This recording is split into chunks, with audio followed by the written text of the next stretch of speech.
मध्य प्रदेश से इंसानियत को शर्मसार करने वाला एक वाकया सामने आया है। दिल दहल जाता है वो तस्वीरें देखकर। एक 8 साल का बच्चा अपने छोटे भाई की लाश को अपनी गोद में रखे, एक हाथ से वो अपने भाई की लाश के ऊपर कपड़ा जो रखा हुआ है उस कपड़े से अपने भाई की लाश को ढके हुए है, और दूसरे हाथ से जो मक्खियां दाएं बाएं से आ रही हैं उन मक्खियों को अपने भाई की लाश से उड़ाने की कोशिश कर रहा है।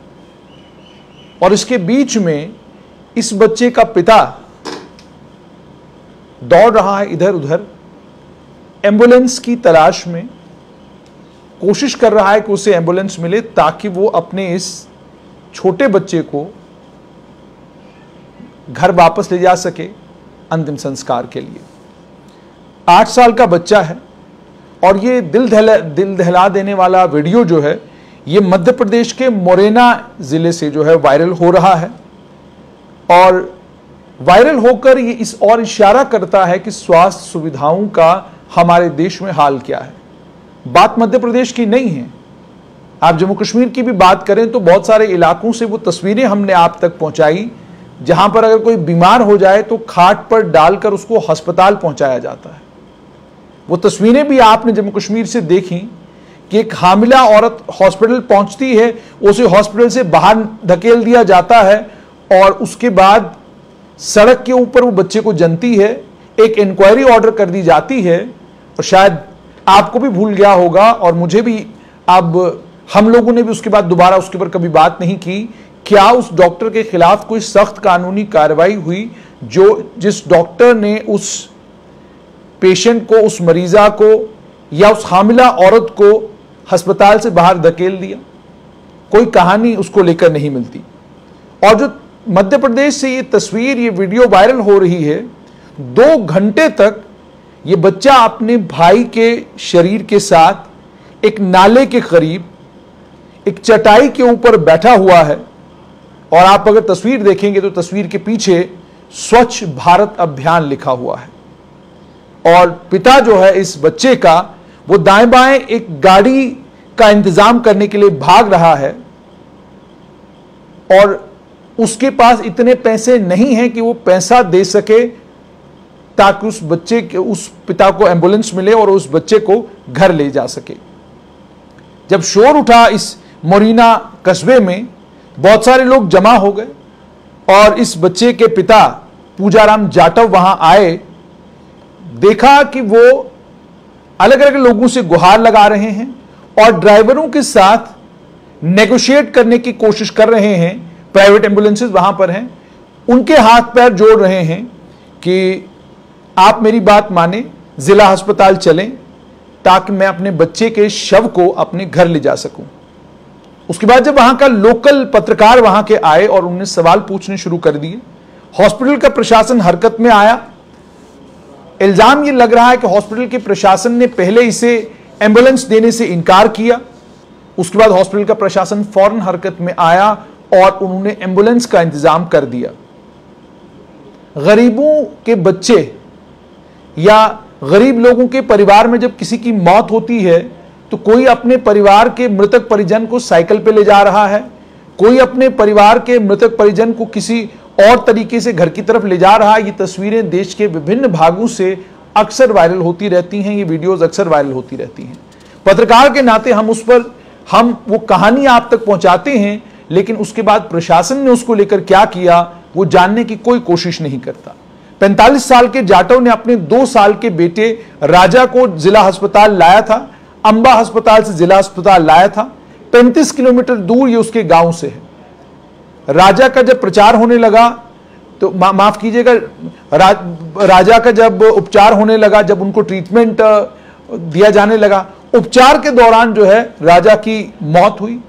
जिस एम्बुलेंस में जाटव ने अपने इस बेटे को और अपने इन 2 बेटों को अस्पताल लाया था, उस एम्बुलेंस को जल्दी वापस जाना था। जाटव कहते हैं कि उन्होंने डॉक्टरों को और स्टाफ से गुजारिश की कि आप मुझे एम्बुलेंस दें ताकि मैं अपने बेटे के शव को अपने गांव ले जा सकूं, लेकिन इल्जाम ये लग रहा है कि उन्होंने मना कर दिया और उसे यह कहा गया कि बाहर से किराए पर ले लो, भाड़े पर ले लो। दर्द से किराता और रोता बिलखता ये बाप अपने बच्चे की मौत के ऊपर भागता रहा एम्बुलेंस के लिए। एक छोटी सी पंक्चर की दुकान चलाता है जाटव, छोटी सी पंक्चर की दुकान, और 2000 रुपया एक पंक्चर की दुकान चलाने वाले के लिए बहुत बड़ी रकम है। एम्बुलेंस वालों ने कहा 2000 दीजिए, हम पहुंचा देंगे। ये 2000 लाए कहां से? और जब जाटव से पूछा गया, उसने कहा मुझे नहीं पता मेरे बेटे के साथ हुआ क्या, पूरी रात चिल्ला रहा था, मैंने एक लोकल चिकित्सालय में उसको लिया, वहां से उन्होंने कहा कि अंबा ले जाओ, और मैं यहां आया, यहां पर मेरे बेटे की मौत हो गई। जाटव की आंखों में आंसू हैं। वो ये कहते हैं कि एम्बुलेंस ड्राइवर ने बहुत सारा पैसा मुझसे मांगा, मेरे पास पैसा है नहीं। मैंने अपने बड़े बेटे, गुलशन नाम है बड़े बेटे का जो 8 वर्ष का है, कि आप अपने छोटे भाई का ख्याल रखिए। एक दीवार के पास मैं उनको बिठाकर आ गया और दूसरी तरफ मैं एम्बुलेंस की तलाश कर रहा था। लोकल मीडिया ने पुलिस को बताया, परिवार का दुख जब पुलिस को बताया गया, टीम फौरन वहां पर पहुंची और बच्चे के शव को जो अस्पताल वापस लिया गया। उस तब तक ये जो है वीडियो पूरी दुनिया में वायरल हो चुकी थी।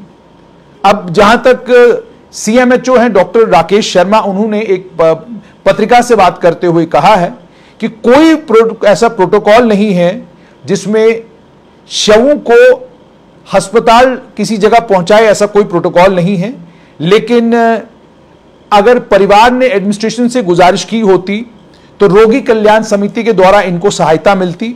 इस केस में अस्पताल पहुंचने से पहले ही कार्डियो रेस्पिरेटरी फेलियर के कारण जो है बच्चे की मौत हुई है, और वो शायद एनीमिया के कारण, एनीमिया की वजह से उसे हुआ है। जब हमें इसके बारे में पता चला तो हमने एम्बुलेंस इन्हें मुहैया करा दी। लेकिन इस मामले का संज्ञान मध्य प्रदेश की सरकार ने ले लिया है।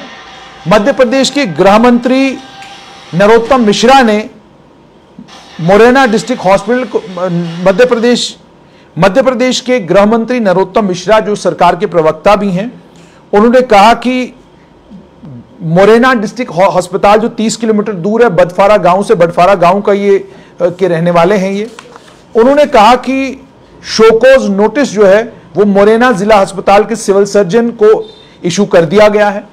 डिस्ट्रिक्ट पंचायत के सीईओ को कहा गया है कि आप इसमें इंक्वायरी करें और आज शाम तक इसमें रिपोर्ट दे दें।